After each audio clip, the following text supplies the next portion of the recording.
qualquer pessoa pode chegar onde eu cheguei. Eu fui engraxate quando eu era moleque, porque eu não tinha profissão nem nada, e a maneira que você tinha de... Porque como um moleque de 8 ou 9 anos possa ter feito um patrimônio como eu fiz. Se eu fiz, você também tem condições de fazer. Isso é óbvio, só que eu recomendo vocês se inspirarem na minha trajetória para que vocês possam um dia não ser igual que eu, muito melhor do que eu, ok? Um grande abraço a todos. Seu cara, e ainda obrigado. Quero te ver rico. Ah, obrigado.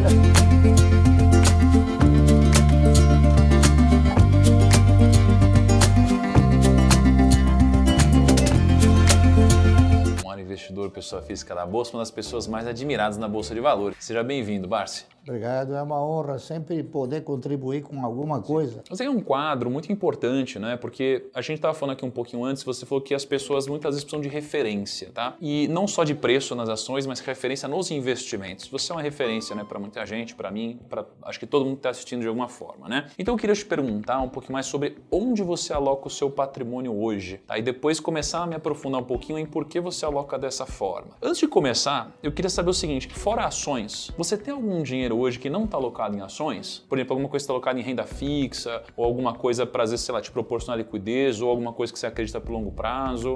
Claro, muito bem. Eu aloco os meus recursos, a exemplo de todos os países desenvolvidos, eu invisto na geração de riqueza. O meu patrimônio está diretamente focado na geração de riqueza. Como é que se gera riqueza? Riqueza se gera você fazendo o seguinte, você investindo, criando oportunidades para que um negócio se desenvolva, cresça, prospere, contribua com empregos, contribua com impostos, contribua finalmente com o desenvolvimento da nação. Contudo, nem sempre as oportunidades de mercado elas se apresentam para que você possa então oferir os benefícios dos preços atrativos. Então o que acontece? Quando eu recebo alguns dividendos e o papel não está no preço para mim comprar os papéis que eu formo e completo com a minha carteira de previdência, evidentemente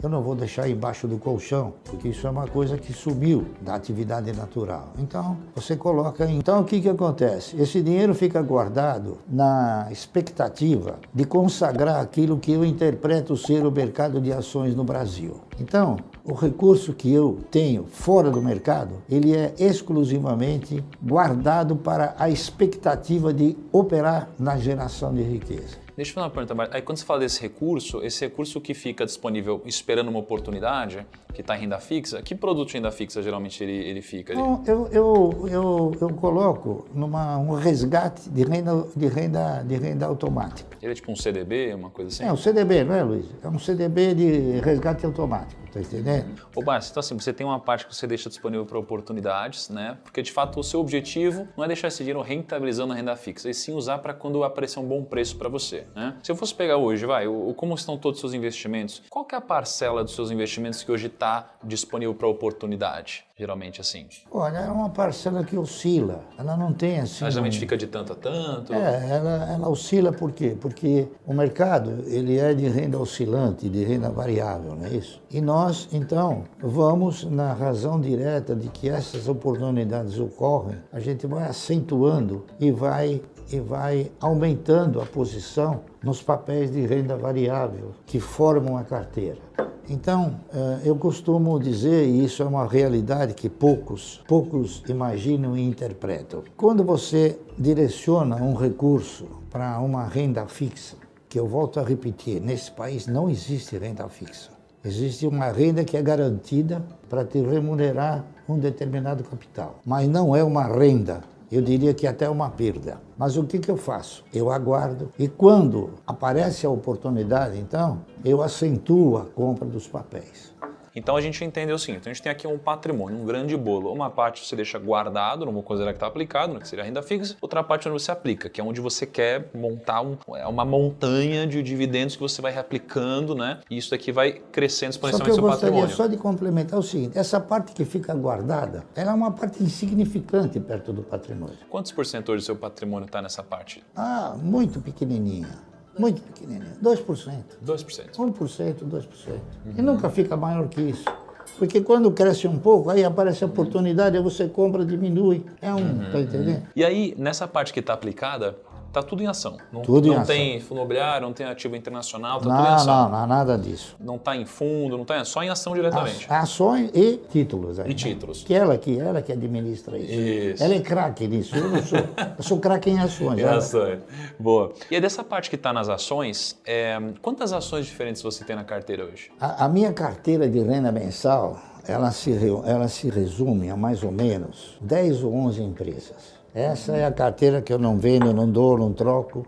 Por quê? Porque eu não sou acionista minoritário dessas empresas. Eu sou um pequeno dono. Das outras, eu sou acionista. Não. Eu tenho mais ações de algumas outras. Eu interpretei oportunidade, mas deve ter umas 10 ou 15, no máximo, ou 20, no máximo 20, mas é tudo oportunidade. Por exemplo, a Cielo é oportunidade, a IRB é oportunidade. Então tem outros papéis também, por exemplo, eu comprei um pouco de Braskem. Hoje, Unipar é a sua maior posição. É, a minha maior posição financeira, Não em número de ações. mas não em número de ações. Hoje, quantos por cento da sua carteira representa Unipar, mais ou menos? Uns 10%, né, Luiz? A Unipar representa uns 10% da carteira, né? Não, mais, 40%.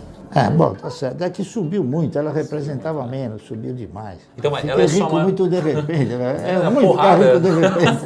É chato ficar rico de repente, você perde até a noção. É ruim, né? Chato isso daí, esse negócio. Tem que demorar mais. Mas essa é a sua maior posição. Qual que é a sua segunda maior posição? Klabin, Klabin? Banco do Brasil. Entendi. Ainda tem muito chão ainda. Tem chão, tem chão. Se eu fosse pegar hoje as suas três principais posições, né? Que você falou que é Unipar, Banco do Brasil... Klabin. Desculpa, Klabin, exato. Se fosse pegar assim, as suas 5 principais posições, por que você tem elas de uma forma geral? Assim? Porque elas me proporcionam um negócio chamado renda mensal.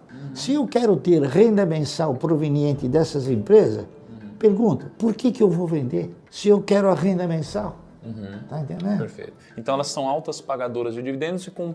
Elas veja bem, eu não diria talvez que elas são altas pagadoras de dividendos. Elas são pagadoras regulares de dividendos e distribuem os proventos na razão direta que elas proporcionam resultados. Tem anos que os resultados são melhores, tem anos que os resultados são menores. Por isso é importante você ir desenvolvendo metas para que a renda mensal não caia. Um ano que der menos, você vai ter mais ações, então você vai receber mais. Você vai receber sempre mesmo que seja um pouquinho menos. E o que você hoje, porque eu perguntei onde você investe, agora onde você não investe? Assim, tem posições que você não... Não é posições. Eu invisto Projetos que você na investe? atividade econômica, eu invisto na geração de riqueza. Então eu digo a vocês o seguinte, varejo não gera riqueza. Quem gera riqueza é a Brasmotor, é quem faz a geladeira, não quem vende. Ele gera riqueza. Por exemplo, construção eu não aplico. Por que não aplica? Porque eu não aplico, porque o país ele tem um sistema que o maior exemplo que eu tenho que você não deve aplicar em construção, sabe qual é? É o fato de um dia o Banco Nacional da Habitação quebrou. Por quê? Porque a inflação é muito maior do que a correção. Até o banco quebrou, imagina. E ações é muito diferente do imóvel, por quê? Porque o imóvel, quando você compra, você não pode vender um tijolinho, nem a telha, nem o reboque. Você tem que vender o imóvel. Só uma perguntinha, uma coisa importante, o brasileiro tem muito sonho da casa própria e tal, né? O que você acha em relação à casa própria, o investimento, sei lá, você comprar sua casa, seu apartamento? Você acha que a pessoa deve comprar? Ela deve comprar antes de investir, depois, durante? Como que você imagina Olha, isso? eu não sou especializado no mercado imobiliário, mas a gente tem algumas noções, claro, né? Eu digo aos senhores o seguinte, eu vou contar um negócio que é verdade e faz muito tempo que eu não vejo essa senhora, 10, 15 anos atrás. Quando o mercado ainda proporcionou oportunidades melhores do que está ocorrendo agora, chegou uma senhora que ficou viúva. Ela chegou para mim e falou, seu Barsi, eu moro num apartamento, num prédio que tem 2 andares, tem 6 apartamentos, não tem elevador, não tem nada. Tá certo? Tem 3 apartamentos embaixo e 3 apartamentos em cima. Meu marido morreu, deixou para mim um seguro que era, acho que, 60, 70 mil reais. Eu disse para ela o seguinte, olha, nós estamos numa situação de mercado agora muito favorável, né? Então, talvez possa ser muito mais interessante, ao invés da senhora pegar o dinheiro e comprar o apartamento, a senhora, com o lucro, a senhora paga o aluguel, que era um aluguel insignificante. E ela fez isso. 3 anos depois, ela falou: seu Barsi, o senhor é uma pessoa que caiu na minha vida, não sei o quê. Sabe por quê? Porque eu tinha dinheiro para comprar um apartamento, hoje eu tenho dinheiro para comprar um prédio. E que beleza, né? Fiquei muito feliz com isso.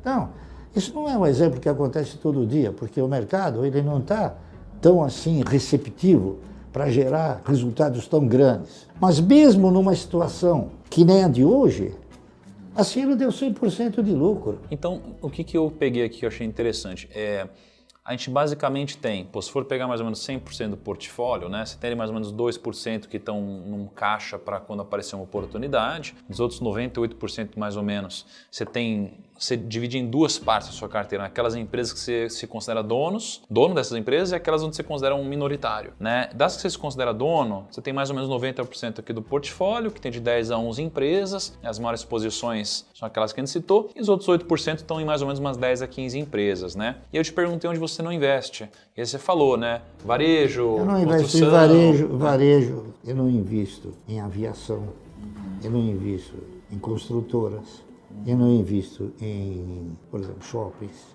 que na verdade, em última análise, também é um varejão, né? Eu não invisto também em turismo. Eu não invisto, em geral, em coisas que associam as pessoas, que façam com que as pessoas se associem, tá entendendo? Eu dou muito valor a um patrimônio chamado patrimônio físico. O que é um patrimônio físico? É aquilo que você vê, você apalpa, você sente. E eu não dou valor para o patrimônio intelectual. O patrimônio intelectual ele pode ter morte súbita, o patrimônio físico não. Eu não invisto em atividades como comprar ações claras de tecnologia, porque está na cabeça de um cara. Esse cara morre, a tecnologia vai para o inferno, vai para o vinagre. Então eu não tenho a ambição de querer ficar rico de repente. Eu acho que para ficar rico, você tem que ter o quê? Você tem que ter uma trajetória. Só para que eu lembro que a gente estava conversando aqui antes, né, que você estava me comentando sobre, às vezes, ações de varejo, que mesmo você não comprando, acho que não é que você torce contra, né? Acho que vale a pena falar isso daí para a galera. Não, né? eu Porque às vezes a galera interpreta errado. Eu gostaria, inclusive, de acentuar uma coisa que alguns interpretaram de uma forma totalmente desvirtuosa e desvirtuada. Veja bem, eu não desejo, eu vou torcer para que o Magazine Luiza nunca quebre. Se precisar da minha orientação e ajuda, eu vou e ajudo. Acontece que não é o Magazine Luiza, é a atividade que ela tem uma deficiência muito forte no que diz respeito, porque as empresas de varejo são empresas de capital intensivo, elas precisam sempre estar se capitalizando. Eu desejo a dona Luiza Trajano que ela continue administrando brilhantemente a Magazine Luiza, como ela o fez, né? Isso conseguiu fazer com que o papel chegasse a R$150. Isso é digno de uma credibilidade que eu nunca consegui, tá entendendo? Mas, para deixar claro, que eu não torço, não desejo e não quero que o Magazine Luiza quebre. Eu dei o exemplo do Magazine Luiza, como eu poderia ter dado o exemplo de 40 outros que quebraram. Sloper, Mesbah, Clipper, Arapuã, de 40, vai, que eu não me lembro de todas, entendeu? Muito bom. E é isso aí. Barsi, muito obrigado pela sua contribuição aqui, obrigado pela coragem, né, de certa forma, nessa altura do campeonato, tendo conquistado tanta coisa, ensinando, né, para muita gente que está começando ou já investe. Né? Eu gostaria que isso fosse levado adiante por vocês, porque a minha didática não é tão assim, não é tão positiva como já o foi no passado. Eu fui professor universitário, eu dava aula de valor e formação de preço, como se formam os preços. E hoje a gente já tem assim um resquício de alguma falta de lembrança, não é isso? Então eu deixo a você, que é jovem, e tem todas essas características, para desenvolver uma didática ao cidadão que procure mostrar para ele o ABC da aplicação. O ABC da aplicação é o seguinte: nunca confie seus recursos sem que você participe. Não dê o dinheiro assim, por muito bom que seja o portal, por muito grande que seja, a gente percebe o seguinte: Eu vou dar só um exemplo, porque é um exemplo, é palpável, saiu no jornal. O Itaú deu 7 bi. Quanto deu o Itaú de lucro? 7 bilhões. Um exemplo. E esse lucro está amparado por você, porque você aplicou lá e ele tem o lucro, você tem o prejuízo. Não dê o seu recurso assim, por muito majestosa que possa ser a imagem da empresa, tá entendendo? Eu dei o Itaú, mas é o Itaú, o Bradesco e todos eles. Tá Muito bom. Turma, então é o seguinte, né? Espero que vocês tenham gostado desse vídeo, né? Não é sempre que a gente tem acesso, né, a esse tipo de oportunidade. Com certeza, assim, acho que o que mais fica, né, de toda essa conversa é o legado e o resultado que, obviamente, o Barsi teve, que hoje, poxa, a família Barsi, né, a Luiz e toda a GF acabam continuando esse legado, né, com muita didática. Tudo que a gente puder incentivar, empurrar, a gente vai fazer. A gente gosta e concorda, enfim, apoia o time da GF.